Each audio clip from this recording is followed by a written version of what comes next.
Halo semuanya, balik lagi nih dengan Gadget Max di sini. Nah, di depan saya ini ada smartphone ya. Smartphone ini adalah Unihertz ya. Unihertz Luna. Nah, smartphone ini tuh nggak masuk secara resmi ke Indonesia, apalagi sekarang untuk impor smartphone tuh emang agak sulit. Sejak diblokir TikTok tuh kita agak sulit belanja kayak di AliExpress dan lain-lain ya teman-teman ya. Kalau dulu lebih gampang belanjanya. Nah, ini smartphone yang pernah saya bahas di tahun 2023 ya. Dan pada saat itu harganya lumayan mahal ya, di 6 juta rupiah. Cuma ini saya dikasih sponsor sama Unihertz pada saat itu. Nah, ini HP sudah saya jual sama suhu saya ya. Pas saya habis unboxing, habis itu saya jual di angka 2,5 juta rupiah. Dan saya disuruh beli sekarang dengan harga 2 juta rupiah. Karena membantu saudara, yaudah saya beli produknya ini, yaitu Unihertz Luna. Meski sih saya pengennya beli di harga 1,5 juta ya. Tapi ya bantu saudara lagi 500.000. Oke. Nah, kalau kalian pengen beli ini, komen-komen di bawah ya. Atau cek linknya di bawah, nanti saya taruh di etalase saya. Oke. Ya, etalase di Shopee seperti biasa. Nah, ini smartphone-nya Unihertz Luna. Ya, ini ada kayak gambaran dari smartphone-nya gitu ya. Dan ini emang spesialis bikin HP unik-unik di zamannya teman-teman ya. Nah, kita coba lihat isi paket penjualannya dulu. Kita unboxing dulu ya. Masih komplit sih ya. Ada yang berapa unit yang nggak ada, kayak kabel itu nggak ada gitu ya. Ya namanya juga HP bekas ya. Nggak tahu lah, nggak dikasih kabel saya ini mas saudara saya. Nah, ini ya, desain by Unihertz ya, unik. Ini ada SIM ejector, kemudian ada screen protector yang masih ada, sama buku panduan, sama kartu garansi. Nah, untuk kartu garansi tentunya nggak bisa dipakai teman-teman ya. Jadi kalau kalian beli ini, kalau ada keperluan apa ya, risiko ditanggung pembelinya. Oke. Ini ada HP-nya. Kemudian dapat adapter charger yang ukurannya kecil ya, cuma di 18 watt aja dengan ukuran baterai di 5000 mAh ya. Ya, penting bisa charger aja. Ya, kita buka dan ini tampilan belakangnya seperti ini. Emang unik banget ya. Udah kayak ya nothing phone gitu dengan 3 kamera di sini, LED flash dan bulatan ini kayak cahaya-cahaya. Ntar kita coba ya pas hidup ya. Nah, sebelah kanan tombol power, volume up and down, ada garis antena dan bodinya ini metal karena kepala ini pecah ya. Kemudian ini ada lubang mic, ada lubang jack audio, ada infrared blaster. Dan di sini ada garis antena lagi, ada volume up, volume down. Di sini tuh bawahnya ada lubang mic lagi ya teman-teman ya. Jadi udah dapat 2 lubang mic teman-teman ya. Oke. Terus kalau kita cek di sini SIM tray-nya, dia sudah mendukung dual SIM ya. Oke. Kita pasangin aja SIM-nya, kita pakai kartu SL di sini. Jadi biar teman-teman percaya nih apakah SIM card bisa atau enggak ya. Kata saudara sih bisa. Coba kita pakai SL. Oke, di sini tuh ada lubang USB Type-C, ada lubang speaker, ini ada garis antena lagi. Kita coba hidupin unitnya. Oke, nyala ya. Ntar saya balik lagi buat bahas lebih detail. Dan ini dia tampilan awal dari Unihertz Luna, teman-teman ya. Harga launching tahun 2023 adalah di 6 juta rupiah. Kalau sekarang ya terserah seller mau jual berapa ya, teman-teman. Karena emang ini nggak masuk secara resmi, jadi hanya beberapa orang yang memiliki HP ini. Ya kalau di Indonesia saya bilang HP ini ya langka lah ya. Terhitung unitnya lah. Kalau yang lain kan sampai 1000, 2000, kalau ini paling puluhan aja yang masuk ke Indonesia yang masih dipegang sama reviewer ya pada saat itu. Oke, kita langsung aja bahas dimensinya. Ini dimensinya lumayan tebal teman-teman ya, dengan ketebalan di 10,4 mili. Jadi kalau kita bandingin sama smartphone sekarang ini tebal banget ya. Tuh, kalian bisa nilai sendiri. Dan di sini tuh untuk beratnya di 298 gram, ya hampir di 300 gram. Kalau smartphone sekarang kan hanya di 200 gram gitu, ini udah 300 gram teman-teman ya. Kemudian IP rating belum ada di HP ini. Materialnya bukan full plastik ya, tapi dia ada metalnya di bagian sini, kemudian plastiknya di bagian sini. Dan menurut saya sih ini bodinya kalau kena tangan pun terasa ya retak gitu tulang ya. Karena emang berat banget teman-teman ya. Dan kalau tuh suaranya aja beda banget ya. Smartphone sekarang kan emang ringan-ringan gitu. Kalau ini nggak tahu kenapa ya dibikin setebel ini dan berat gitu ya. Padahal baterainya cuma 5000 mAh dan cuma isi lampu-lampu kayak gini aja ya bagian belakang. Mesti bisa dibikin desain yang tipis. Cuma nggak tahu kenapa yang bikin desain seperti ini. Mungkin biar HP-nya kuat ya maksudnya. Oke, dan untuk UI-nya gimana bang? Untuk UI-nya simple aja ya. Dia masih menggunakan Android 12 dan nggak ada update software ya. Karena ya HP seperti ini development software-nya emang kurang gitu ya. Dan di sini tuh udah ada lampu-lampu gitu ya. Jadi kalau kalian emang suka ya kayak gini-gini tuh lampunya teman-teman ya. Dan kalian bisa matikan hidupan juga gitu loh. Tuh. Ada warna kuning seperti ini, kemudian banyak lah lampunya ya, dan ini pun bisa dihidupin di kondisi apapun ya. Sekarang kan HP Android sekarang udah pakai seperti ini, kayak Transsion Holding ternyata sih yang kayak Tecno Fuva-nya itu pakai lampu-lampu seperti ini teman-teman ya. Ya kalian seneng gak sih lampu-lampu seperti ini ya? Kalau dulu sih Nothing Phone gitu ya. Tuh, kalau kalian cari di internet tuh Nothing Phone pasti keluar kayak gini belakangnya. Gitu. Nah, selanjutnya kita bahas di bagian yang layar ya teman-teman ya. Untuk layar HP ini tuh belum AMOLED. Ya masih Full HD Plus 2460 x 1080 pixel ya. Kita coba masuk ke display info. Display infonya nih ya, display info ya. Dan di sini tuh untuk layarnya tipenya adalah IPS LCD, ukuran layarnya lumayan besar ya, di 6,81 inch, dan desainnya ya samping gini, bukan yang tengah-tengah. Kalau dulu tuh trennya emang samping gitu teman-teman, bukan tengah-tengah seperti ini.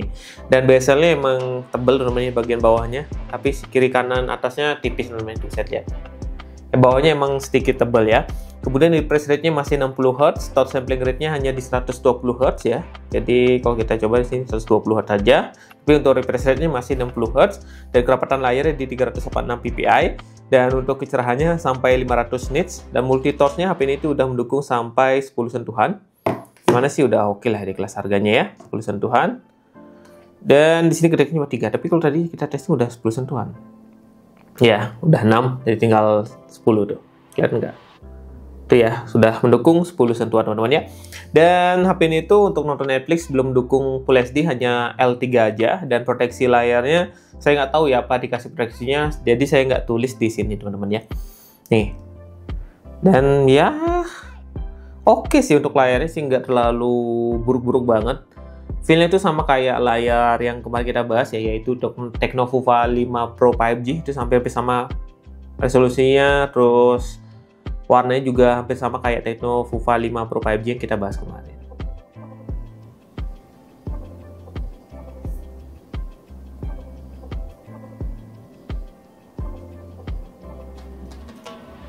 Dan ini kok speakernya mati sih.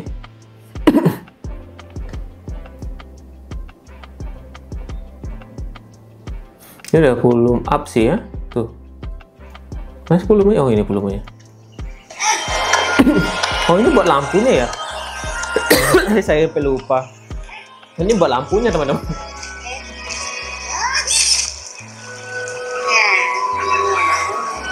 Kayak gitulah ya. Saya kira apa ini? Ternyata volume up di sini.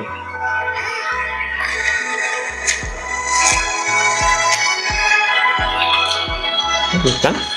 Sini tombol apa sih? Bukan lampunya. Saya lupa ingat nomornya. Itulah ya. Terus suaranya standar aja sih ya. Hanya single speaker aja. Suaranya itu kayak single speaker pada umumnya. Dan pemutaran videonya mentoknya sampai 1440p di 60p ya. Untuk kualitas warnanya oke lah ya, nggak terlalu buruk banget.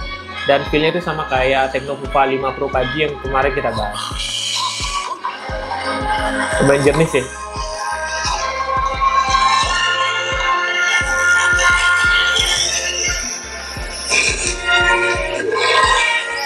Oke, gitu aja sih ya. Ini lampunya hidup kan karena gara saya muter YouTube, makanya hidup. Kan tombol apa sih? Saya lupa ingat. Nggak ada apa? Oh, buat screenshot. Nih.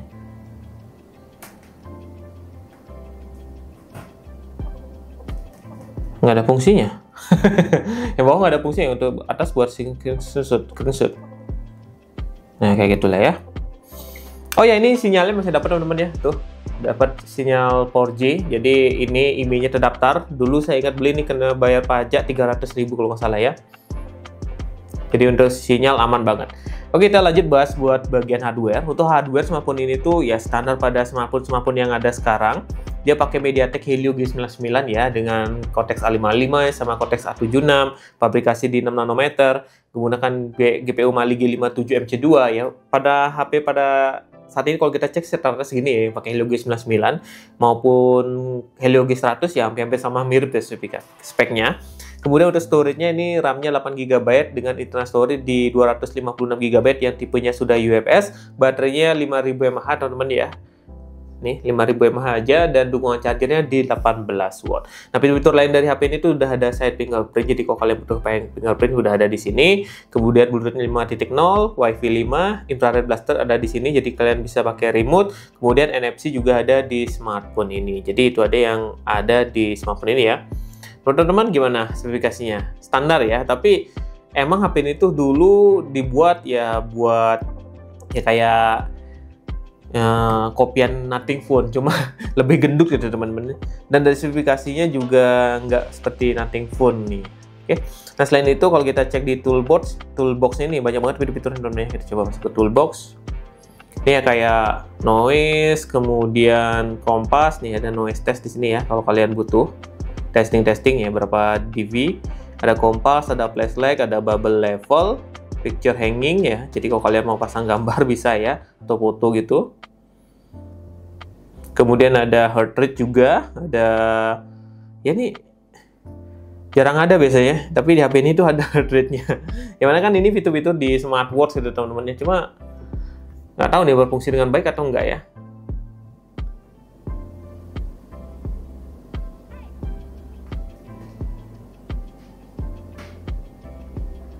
Ya heart rate-nya teman-teman. Jarang-jarang nih handphone ada heart rate-nya gitu. Cuma ya keakuratan kita nggak tahu ya.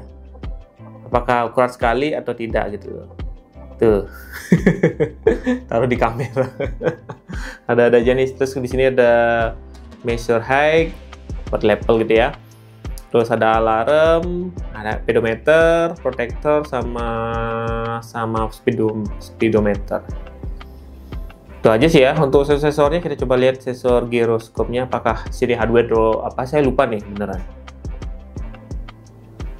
Giroskop ternyata hardware teman-teman ya. Paneolnya dari Xenodia, kemudian orientasi sensor ada, leg sensor ada, magnetic sensor ada. Jadi sensornya lumayan lengkap untuk HP segelasnya ini. Nah, untuk performanya gimana bang? Kita sudah install AnTuTu Benchmark. Ya, rata-rata skor AnTuTu sama kayak Helio G99, Helio G100 ya. Dapat skor AnTuTu di 423.000, dengan skor CPU dapat 136.000, GPU dapat 65.000, memori dapat 110.000, dan US dapat di 100.000. Seperti ini teman-teman ya. Nah, gimana buat gaming bang? Nah, kita coba testing game PUBG, apakah bisa apa enggak? Mesti bisa ya dengan chipset seperti ini, RAM 8GB, sudah UFS. Kita langsung aja testing game PUBG Mobile. Oke, ini udah masuk ke game PUBG Mobile. Kita coba lihat settingan grafis ya. Ya standar aja ya, Helio G99 dapat di HD High.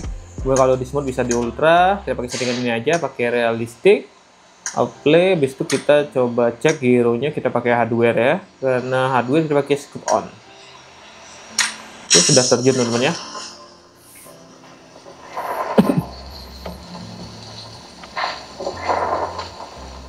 Dan di sini tuh nggak ada game mode gitu ya. Jadi ya emang secara software standar aja dibikin.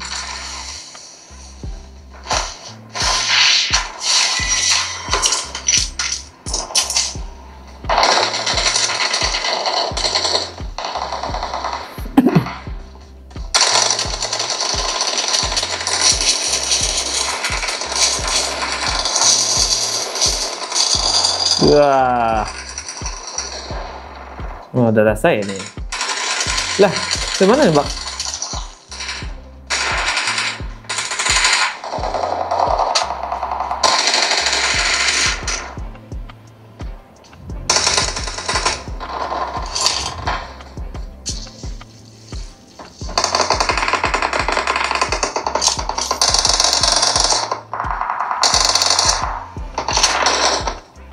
Untuk Giro nih hardware teman-teman ya tuh. Jadi udah enak banget main game PUBG-nya.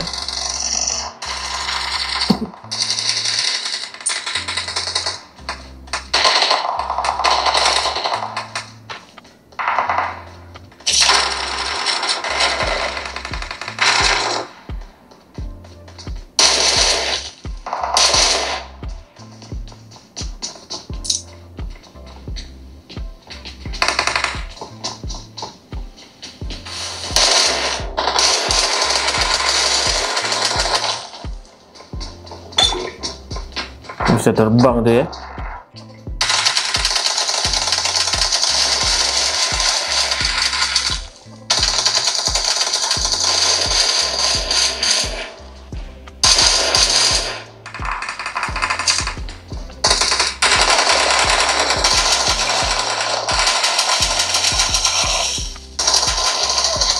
Waduh nih.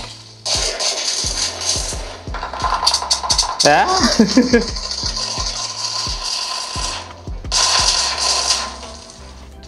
Secara performa sih standar aja sih ya, Helio G99 gitu ya, Helio G100, secara performanya pasti seperti ini. Oke, gitu aja untuk testing game PUBG. Saya mau lanjut main dulu ya. Oke, kita mau uji berikutnya kamera. Untuk kamera kayaknya standar juga sih ya, karena softwarenya nggak dituning terlalu oke. Nah, itu dia buat testing performanya lumayan sih ya. Kita lanjut buat testing kamera. Untuk kamera belakangnya adalah di 108 megapiksel, kemudian ada 20 megapiksel kamera night vision gitu ya, kayak infrared gitu. Kemudian ada kamera 2 megapiksel untuk makro, dan kamera depannya di, kalau kita cek sih lumayan tinggi ya resolusinya, di 32 megapiksel, cuma untuk hasilnya standar aja. Mungkin ini karena tuning softwarenya kurang bagus, jadi hasil kameranya menurut saya sih standar aja. Nah, di sini tuh paling kiri ada time lapse, ada night mode. Apakah night mode-nya dia bisa ngasih lensa 20 megapiksel ya? Cuma ya hasilnya standar aja gitu loh. Untuk tuning software itu kurang menurut saya di HP ini. Kemudian ada video yang bisa merekam di 2K 30 fps. Dari sini tuh ada PictoRace. Cuma kita hidupin PictoRace-nya ya standar aja, hasilnya masih bergoncang videonya gitu ya. Jadi untuk software memang HP ini ya standar aja. Kita bisa pindah 3GP. Oh, ada 3GP. Saya kira pilihan videonya apa? 3GP ya. Emang MV4. MV4 aja lah ya. Kemudian video bisa sampai 2K. Kemudian ada anti flicker gitu. Untuk kamera depannya fiturnya malah sedikit banget ya. Ada normal, video, ada timelapse. Padahal 32 megapiksel resolusinya.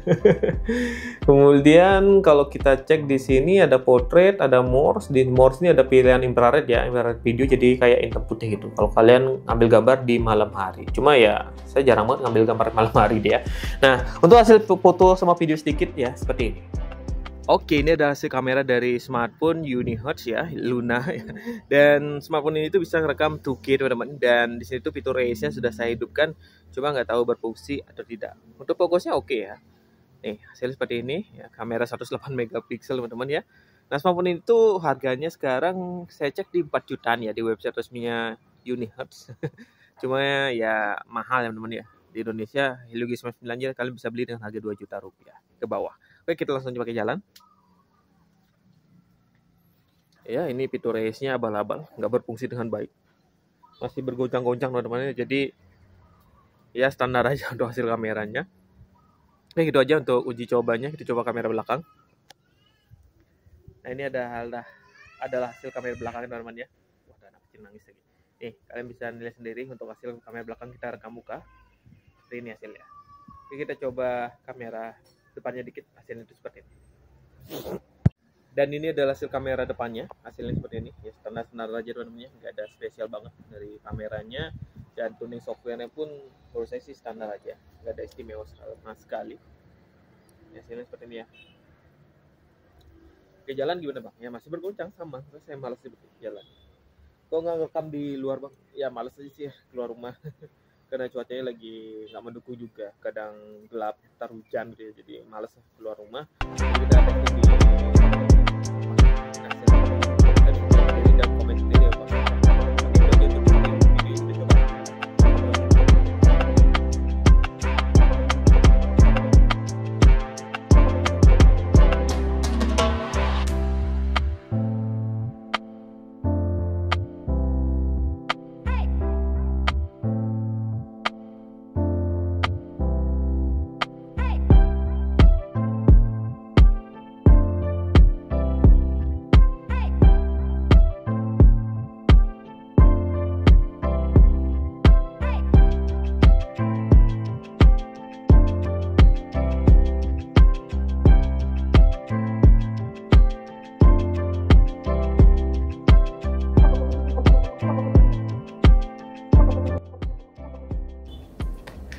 Nah, segitu dulu untuk pembahasan Gadget Max tentang Unihertz Luna ini. Ada yang tertarik buat nyobain?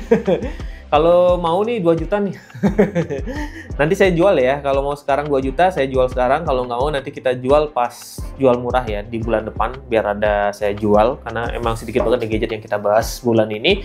Mungkin kita jual di 1,5 juta rupiah ya. Atau 2 juta. Komen di bawah ya. Berapa sih harganya yang pantas dijual HP ini. Nah, kalau kalian pengen beli HP ini atau pengen merek-merek yang sama kayak gini, nanti linknya saya taruh di bawah ya. Siapa tahu teman-teman mau nyari HP-HP seperti ini ya.